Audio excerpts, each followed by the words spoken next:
안녕하세요. 대한민국에서 항공산업을 가장 쉽게 설명해준다고 자부하는 대기업의 담당 멘토 김기동입니다. 자, 오늘은 일본 소도시 노선 신규 취항으로 인해서 수익성 강화가 기대가 되고 있는 진해에 대해 살펴보도록 할 텐데요.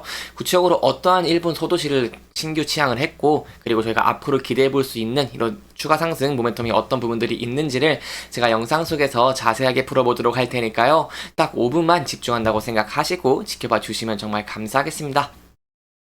이번 시간에 일단 진에어가 교환사채를 상환한다고 하는데 여기에 대한 내용 저와 함께 간단하게 알아보도록 하고요. 그 이후에 앞서 말씀드린 이런 일본 소노시 노선 확대로 대해서 수익성 강화할 수 있을지 이런 부분도 함께 지켜보도록 하겠습니다.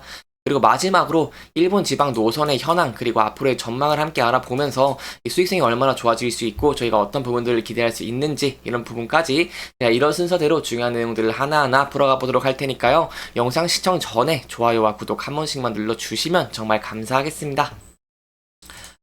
진에어가 158억 원 규모의 교환사채의 원리금을 오는 4월까지 전액 상환하기로 결정을 했습니다.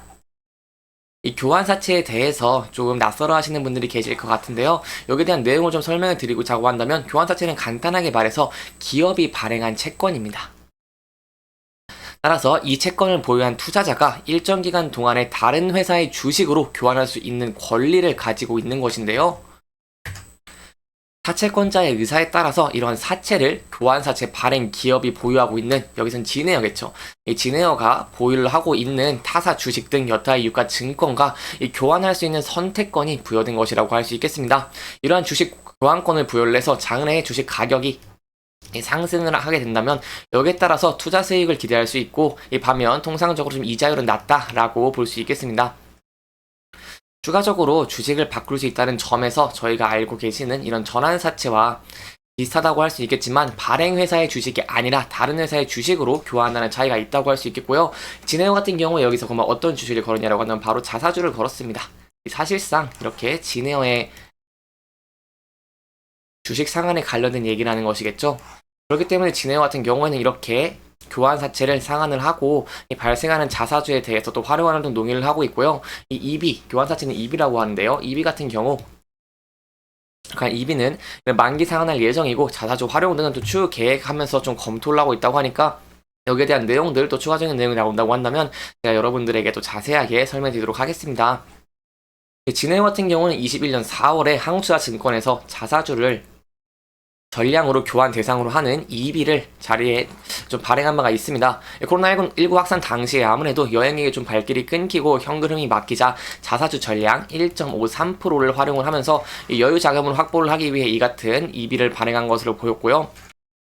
이러한 자금은 항공기 리스료와 유류비 그리고 정비비 등의 운영 자금에 좀 사용이 됐습니다. 이 EB 발행 당시에 교환 가액은 주당 23,050원으로 결정된 바가 있는데요. 올해 EB에 대해 만기가 다가왔지만 최근 진에어 같은 경우 주가가 1만원대에 머물러서 주식으로 교환할 시 손실이 좀 예상이 되면서 이렇게 원리금을 갚기로 합의를 한 것으로 보이고 있습니다.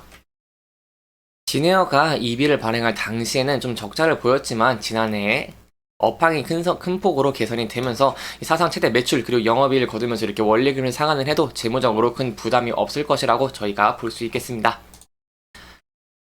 그렇기 때문에 이렇게 교환사채를 상환하는 것은 진에어에게 큰 호재라고 할 수 있겠죠. 그리고 호재가 하나 더 있는데요. 바로 진에어가 인천과 이런 미야코지마의 노선을 신규 취항을 한다는 내용입니다. 세부적인 내용을 살펴보고자 한다면 진에어가 5월 29일부터 총 189석의 이 보잉 737-800을 투입을 해서 주 5회로 이렇게 단독 취항에 나서고요. 출국편이 이렇게 인천공항 제2여객터미널이라고 이렇게 알려져 있습니다.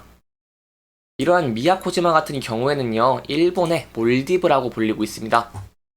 오키나와 본섬에서 남서쪽으로 약 300km 떨어진 곳에 있고요. 푸른 바다 그리고 따뜻한 햇살이 좀 어울리진 빼어난 풍광들이 즐비하기 때문에 일본인들 사이에서도 인기가 많은 섬이다 라고 할 수 있겠고 이렇게 인기가 많은 섬이다 보니까 이러한 노선으로 인해서 수익성이 또 강화가 되는 것을 저희 기대를 해볼 수 있겠죠.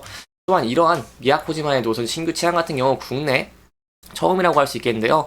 여기 국내 항공사 처음으로 미야코지마 직항 정유 노선이 개설됐기 때문에 그동안 오키나와 등을 경유했던 미야코지마 여행객들의 편의성이 크게 향상될 것이고 여기에 따라서 이용객이 몰리면서 저희가 수익성이 강화되는 걸 기대를 해볼 수 있겠습니다. 아무래도 최근 항공사들 같은 경우에는 이렇게 일본 소도시의 노선을 확대하려고 노력을 하고 있습니다. 왜냐하면 바로 일본 지방 이런 일본 지방 노선의 여객수가 계속 증가하고 있는 모습을 보여주고 있는 것인데요. 세부적인 내용을 보면 여기 회색이 일본 지방입니다. 지방을 보시면 23년 1월부터 계속해서 큰 폭으로 증가하고 있는 모습을 보여주고 있습니다. 그리고 저 일본 간선 지방 노선 편당 여객 추이 같은 경우에도 일본 지방이 이렇게 22년 10월부터 큰 폭으로 증가하는 모습에 따라서 저가 이렇게 신규 노선을 지향을 한다는 것은 진해에게 굉장히 큰 호재라고 할 수 있겠죠. 그리고 여기에 대해서도 여행객이 이렇게 증가를 하고 있는 모습을 보여주고 있는데, 세부적인 내용으로 본다면 바로 이렇게 일본에 많이 갈수록 지방으로 많이 간다는 것을 저희가 확인을 할 수 있습니다. 세부적으로 1회차, 9회차, 그리고 10회차 이상으로 이렇게 분류가 되어 있는데요. 지방도시 같은 경우 2에서 9회차, 그리고 10회차의 비중을 보시면 큰 폭으로 증가를 하고 있는 모습을 보여주고 있습니다. 따라서 이렇게 여러 번 일본을 방문한 여행객들이 현재 증가하고 있는 모습을 보여주고 있기 때문에 점진적으로 이러한 지방 도시에 대해서 관심도가 높아질 것으로 전망이 되고 있고요. 여기에 따라서 진에어가 이런 신규노선 시장으로 인해서 또 좋은 수익을 낼 수 있다는 것을 기대를 해볼 수 있겠습니다. 이렇게 진해 같은 경우 앞으로 수익성이 좀 기대가 되는 모습을 보여주고 있지만, 그럼에도 불구하고 주가적인 측면에서 본다면 하락을 하고 있는 모습을 보여주고 있는데요.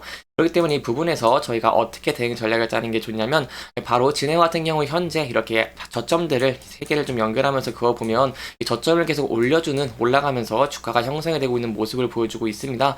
따라서 저희가 이러한 11,700원대 이 부근대에서 지지를 해줄 수 있을지 이 여부가 중요할 것 같고요. 이 부근대에서 지지를 받고 주가가 상승을 하게 된다고 한다면 아무래도 이렇게 일본 수익성이 강한 이런 일본 노선으로 신규 취향을 늘리고 향후에도 여객수 증가로 인해서 큰 수혜를 볼 수 있는 것을 제가 기대를 해볼 수 있기 때문에, 이동평균 선택을 좀 돌파를 하면서 강한 거래량을 보여준다고 한다면 저희가 전에 저항 라인이었던 11,879원대 이 부근대를 돌파할 수 있을지를 지켜보시고, 이 부근대에 안착을 할 수 있을지를 좀 지켜보시는 게 중요할 것 같고요.